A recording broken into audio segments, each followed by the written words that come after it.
Apesar de nós termos a odontologia na família, o meu avô já era dentista, o meu pai também era dentista desde a década de 70, a odontologia ela mudou muito da década de 90 para cá, né?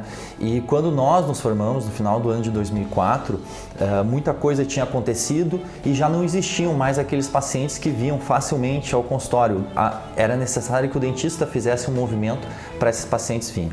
Obviamente, no início nós fizemos aqueles cursos em que todos os dentistas fazem, cursos de pós-graduação, especialização, mestrado, enfim, um aprofundamento que é necessário na parte técnica científica da odontologia.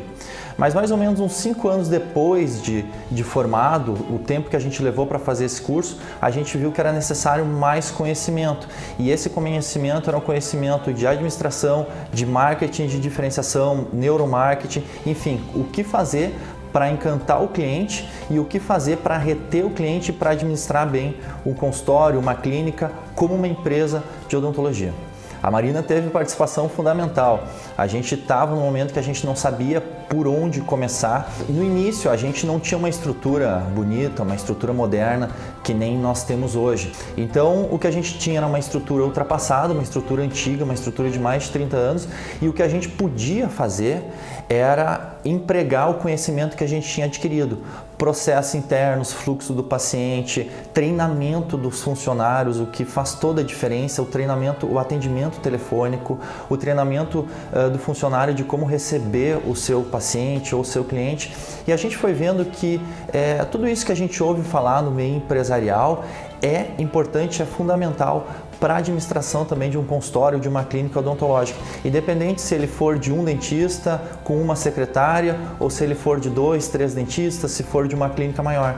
Se você tem um processo e se você tem um roteiro e uma lista de tarefas do que todos os seus funcionários têm, um roteiro de como é a entrada do paciente e por onde ele vai andar na clínica até ele sair, como devem ser a chegada dos exames, a chegada do material de laboratório. Se você tem tudo isso, é mais fácil controlar e é mais fácil de ver os seus números também. Afinal de contas, todo mundo quer trabalhar com qualidade, quer ter clientes felizes, mas também quer receber um valor gratificante por isso. Então, no meio de todo esse processo, você vê seus números subirem. O que faz é uma mágica super interessante.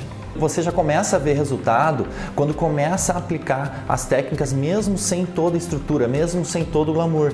E à medida que você vai aplicando essas técnicas e você e a sua equipe vão se inteirando de como tudo isso funciona, o resultado ele vai se tornando cada vez mais automático. É como se fosse uma bola de neve num fluxo positivo, né?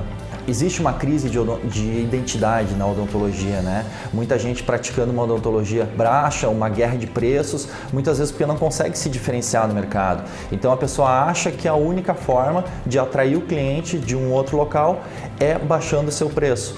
E não é uma saída inteligente, muita gente faz isso e acaba fechando o seu estabelecimento depois de um tempo.